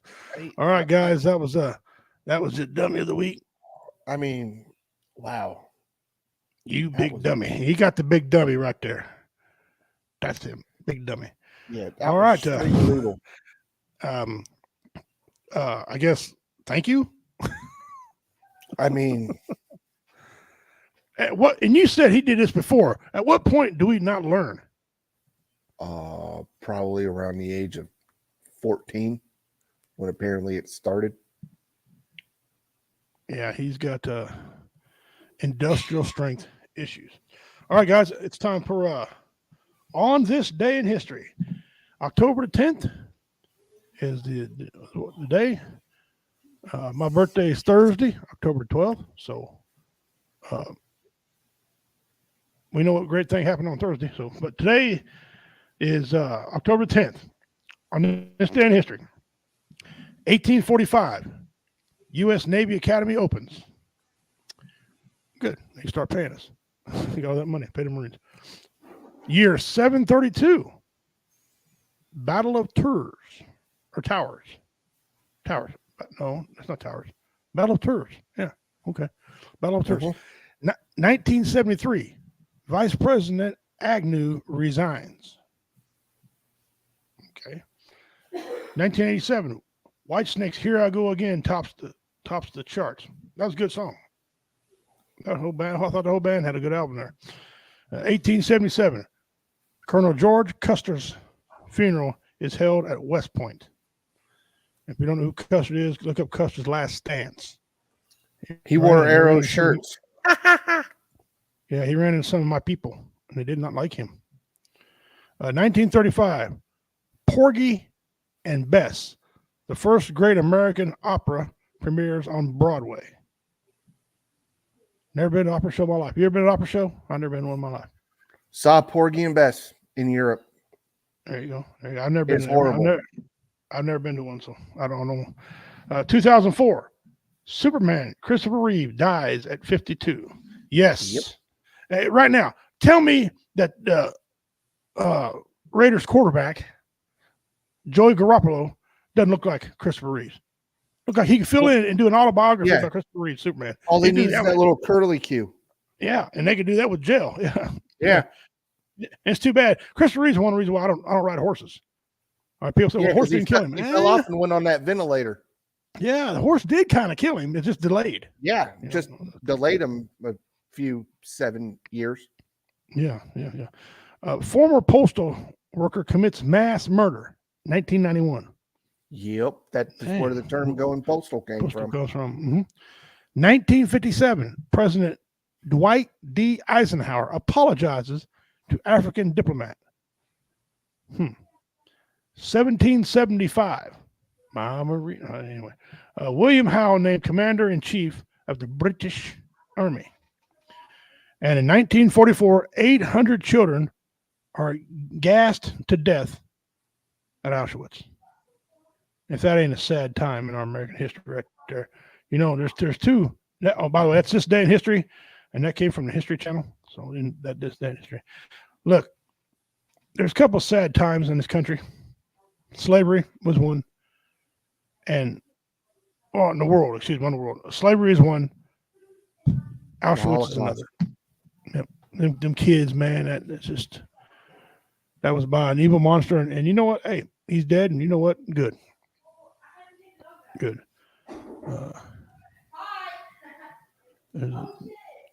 The horse didn't kill him. The fall killed him. That's that sudden stop. That's what got him.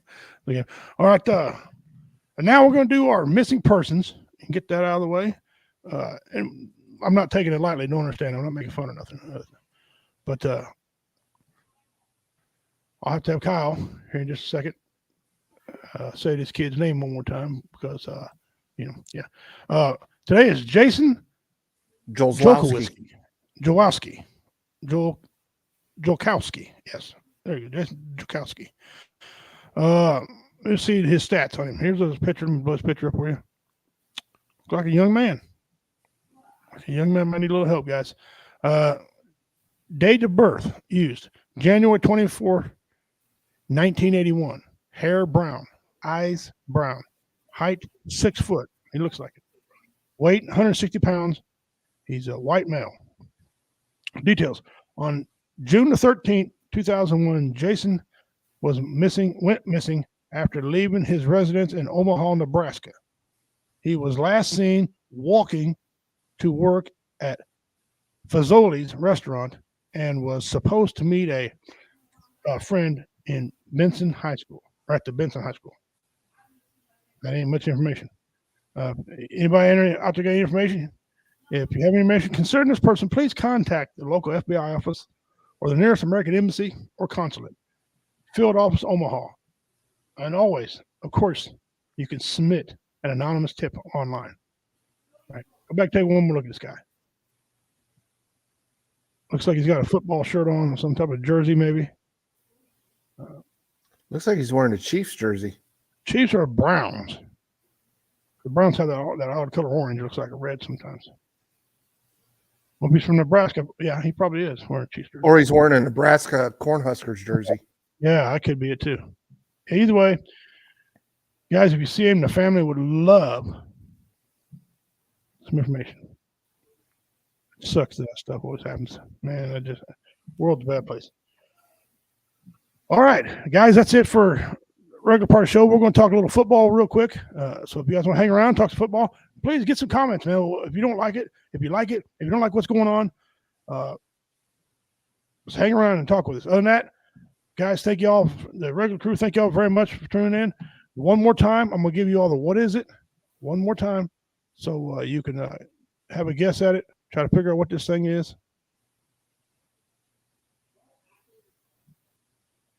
There it is right there. What is it?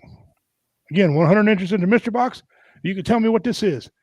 Today is the last day of this. It's been 3 weeks of this.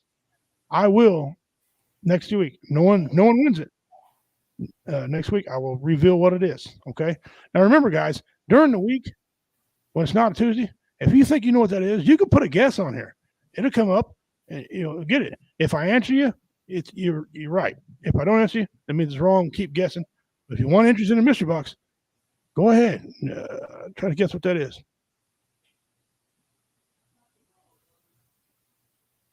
No. Double dog, no. All right, guys, we're going to get into football. Now, we do college and we do football. We do college football and pro football.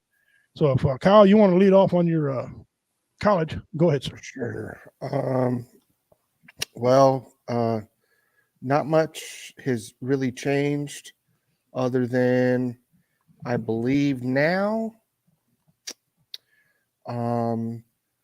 after this Saturday's games, the AP and the coaches poll won't be in effect anymore. It's going to be the CFP rankings because it usually takes effect after week 7. So that way they have some games under their belt and they can start doing their rankings. Mm-hmm. Georgia, Michigan, Ohio State, Florida State round out the top 4. Ohio State, Penn State, Washington, Oregon, Texas, and USC round out the top 10. In shocking news, North Carolina is 12th. Oregon State, the mighty, mighty Beavers are 15th. Tennessee is 20th. Washington State is 19th. And the University of Miami is 25th. And Kansas is 23rd. What'd you say Missouri was? Mizzou is no longer ranked. They lost. Did they lose? Okay, I didn't even know. Yeah, but they finally lost. They lost their first game, and they're 5-1. LSU has lost twice, and is still ranked, and they're 4-2. It's pissing people off. Yeah, because in the coaches poll, Missouri is still ranked. LSU isn't. Are they still doing that NCAA poll and coaches poll crap? Yeah, for right now. Like I said, after this Saturday's games, the college football playoff committee meets, I believe, on Monday or Tuesday, and they put out their official ranking. Their first ranking is coming out for the playoffs to start building up on the rankings. So you'll see a lot of schools that weren't ranked that should have been ranked, and schools that were ranked that should have never been ranked, or the way they lost and how bad they lost are not as high ranked as they were. You know what? The NCAA has always found a way to mess shit up. Oh, yeah. You know what I'm saying? Always found a way to mess shit up. They don't know how to. They punish kids when they shouldn't be punished hard. I mean, they punish them hard. Like they give the college what they call a death notice. Yeah. Is that what that's called? Death notice? Yeah. Yeah, the death notice. Yeah. The death notice. Guys can't go to any more bowl games or anything like that. Over something that. Do they really need to do that about? You see what I'm saying? And and the shit they're doing now with the NIL and individuals making money, and then you have that quarterback. I thought this was interesting. Mm-hmm. The quarterback for USC put out a list of 6 teams that he wants to go to. Okay. And he said he will not go to any other team. He will stay in college where he can make more money. And a professional football player said, "You mean to tell me you're going to make more money in college if you stay an extra year, say you get hit, jack up your arm, then sign that first 10, 15, $18 million contract because you're going to be the first round pick. You're going to probably be the first pick or second pick unless, somebody else bumps you out." So that's guaranteed big money right there. And you only want to go play for the Cowboys, the Vikings, the Chiefs, the Raiders, and somebody else. I don't know and I might ask you this question when I was on Sports Church with you on Sundays, by the way. But how do you feel about college athletes getting paid? Now, it's real slippery slope. When I went to college and you were a scholarship athlete, you were given a stipend for the month. And that was money for food. And that money was like $500-600. I don't know many linemen that can live off of a $500-600 a month meal when they're not eating at the facility.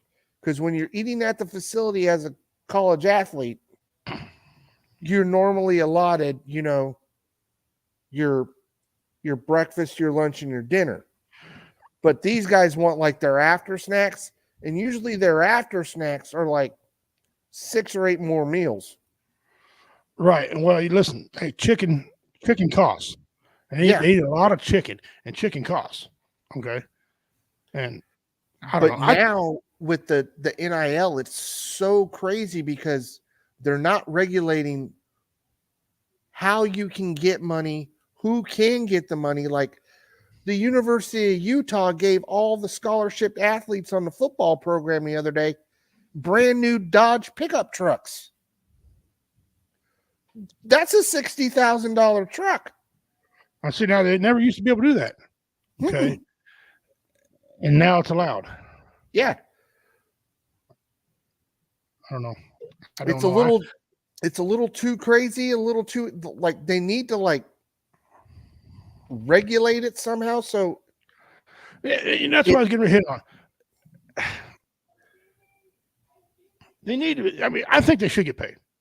Okay, because these guys blow out their knees or elbow or pectoral muscle, Achilles, whatever, and they're done. These are done for the year, and if they get ready to get drafted, they're done. They don't make any money. Okay, they're not gonna make any money.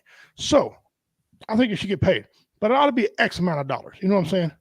Not no damn $1 million. No, it should be $1 million. I think they should get a free ride to college. Okay. Yeah. And then get X, and that's it. You won't make any more money. You get good, and you go pro. Exactly. That's what I do. So I don't know, but yeah, I think you should get paid. Well, I'm all for it, especially when you see somebody like how this all started with the old NCAA football and college basketball video games. That's what this got started with. You can actually physically see your likeness, your number in a video game. Yeah, I remember you're that. not making any money from it. Right, Like, you're not getting any endorsements. The school's getting it, but you're not. Like, what? Yeah. Yeah. If you owe, like, okay, if you owe money, I can see that. If you owe the school money, that's one thing. But they make millions upon millions upon millions of these basketball scholarship monies, and no one's getting paid. That's not right. One thing that's constantly copyrighted. The only thing that's ever copyrighted by God is you. Okay, your face, your image. That's all copyrighted by nature. All right. So if they're going to take it from you, they need to pay you for it. Yep, that's where I'm at with it. This is the only thing I have ever agreed with the state of California has ever done. Was the name, image, and likeness. Other than that, it's gone crazy. Name, image, and likeness. Yeah.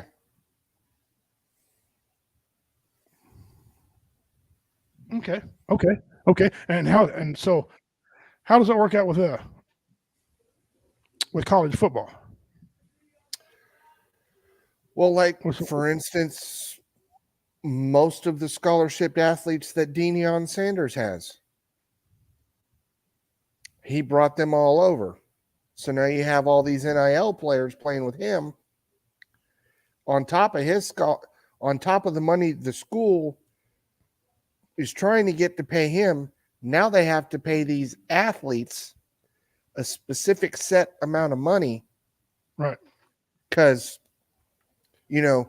little Timmy's backyard barbecue joint can't pay the $450,000, but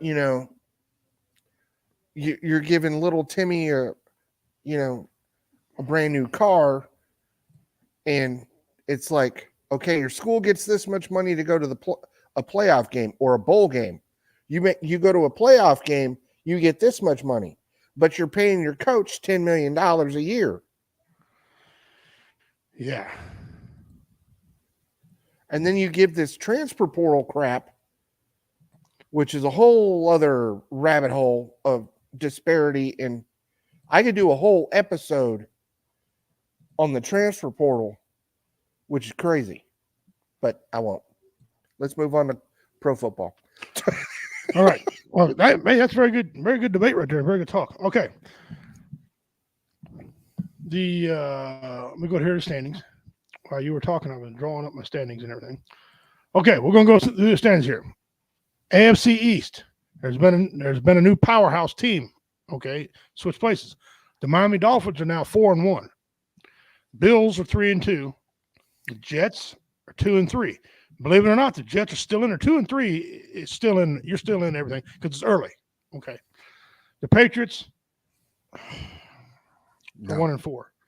And my personal opinion,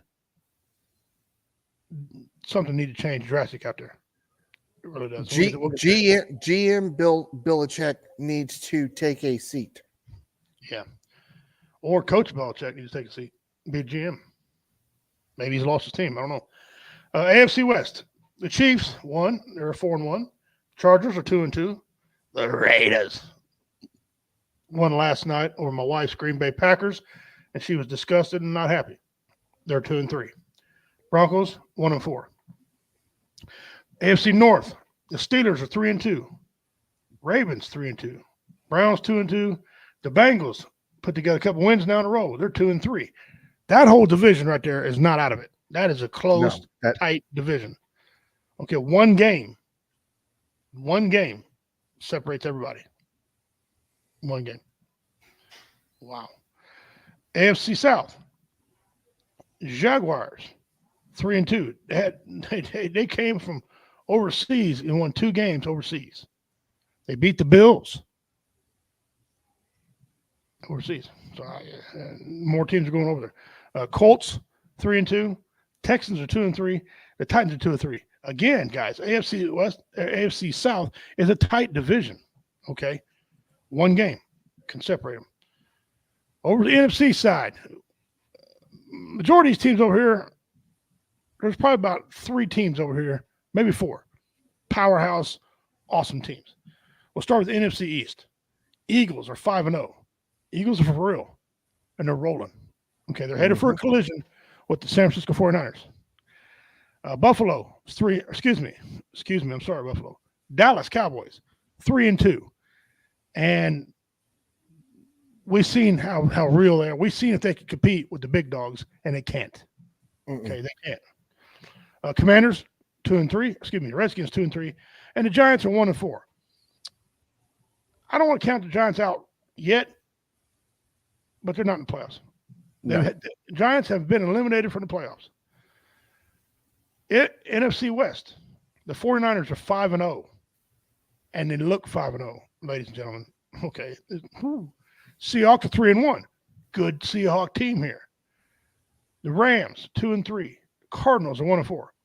Cardinals have been eliminated from the playoffs. NFC North. This division is getting a little weird. The Lions are 4-1. The Lions are a team. I'm not saying they're a Eagles 49ers team, but you don't want to sleep on these guys. Okay, They got a crazy coach who thumps Metallica. Okay, when he's coaching. Nothing wrong with Metallica. I love Metallica. Packers are 2-3. If you're counting on the Packers to be 11-win team, I think you missed it, guys. Really, I don't want to pick on them. I like the Packers, but this quarterback has a lot to learn. He's been in 3 years now, but he's still got a lot to learn. He doesn't know what checkdowns are. He doesn't know what hash mark and hash mark. You know what to do between them, where to drop the ball. Some people use a hash mark as a launching point for the football, and your receiver runs underneath it. He's throwing too far left, too far right. He'll get it, I believe. I still think he's going to be a decent quarterback. But he's got a lot to learn. The Vikings are 1-4. Vikings are done. What the heck is wrong with the Vikings? Wow.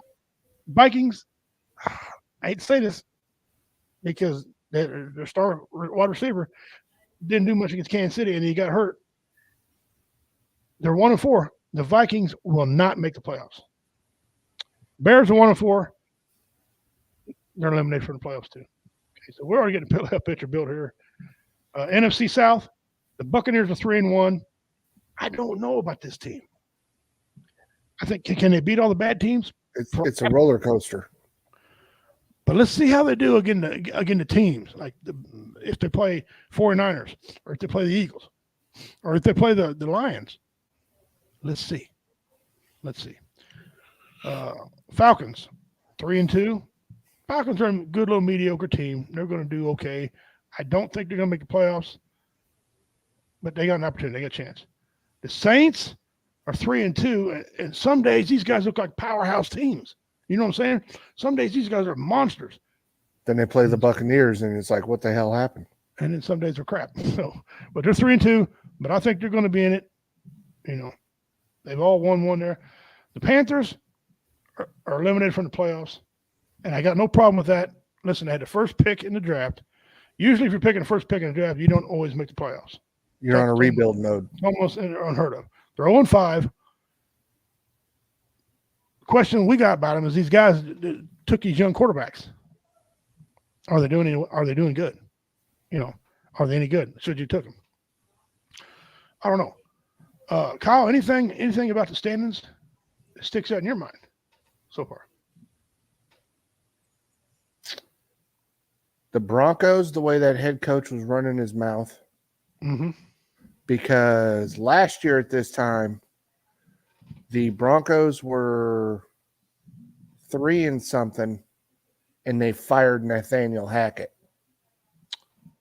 I understand that you paid this guy a lot of money, but Nathaniel Hackett won 3 games. You've won 1, and you barely beat the effing Bears. And you got next 3 games, you got Kansas City twice.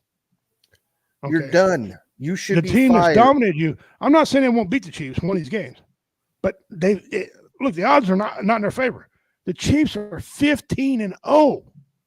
Since Mahomes has been quarterback, he has never lost to the Broncos. So instead of run your hole, maybe you ought to be getting in a room here and try to figure something out how to beat the world champions right now. Because the game's Thursday, by the way. Thursday night. Maybe bench your quarterback. Just saying. Yeah, we'll get into a discussion about him. I don't think he's anything. I'm not a fan of him. Wasn't a fan of him when he was in Seattle. I thought he was a lucky son of a gun a couple different times. I think Miami, because they've got some injuries right now, may halter a bit because that world-beating running back is out for a while. Is he? Yeah. Did he make the announcement he's out for a while? Yeah, they're putting him on IR, so that's a minimum of 4 weeks. 4 games, right. Which is funny because there's IR that's out for the season, and there's IR for IR that's 4-game IR. Yeah, it's silly. And them leading a division is also scary. But the fact that the Patriots have gotten by with not drafting and doing shit for 4 years. And now you're looking at the team that he's drafted as the GM, not the coach. He drafted. Mm-hmm. Bill Belichick, the GM, needs to be fired. You did not draft Tom Brady. You did not draft Gronk or Julian Edelman. That was not you. That was a GM who actually is the GM in Kansas City. But I don't follow football that much. And no, not one in Kansas City. He used to be in Kansas City. It used to be, but then he went somewhere else. Yeah. But when you took over as GM, you should have stopped being the coach because you're being ineffective. You know, you can't have coach hat on and GM hat on. That doesn't work very often. It really doesn't. No. You're right. It doesn't work very often.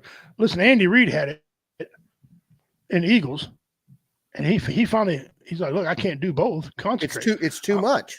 When I come to Kansas City, I want to concentrate on fixing a broken team. Okay, so but you can't really have a general manager tell Andy Reid what to do, right?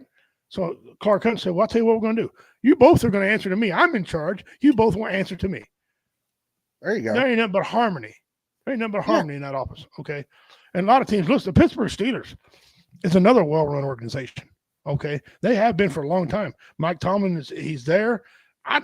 Mike Tomlin is not on a hot seat. I heard somebody ask that, one of the news outlets, right? And he's the furthest you just forget about that. Mike Tomlin is not on a hot seat. Mike Tomlin will retire. Okay, in my opinion, he will retire from the Steelers. He's not. That man has not had a losing record since he's been the head coach of the Steelers. Say that again. Say it again, so everybody hear you. He has not had a losing record since he took over for Bill Cowher.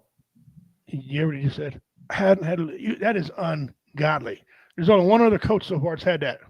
Same thing. He's been coaching 16 years. He has not had a losing record. Yeah, only one close to him would be Andy Reid. Since he took over the Chiefs 13 years ago, he ain't had a losing record. And people were pissed when he took over for Bill Cowher. They were like, "Who the hell is this dude?"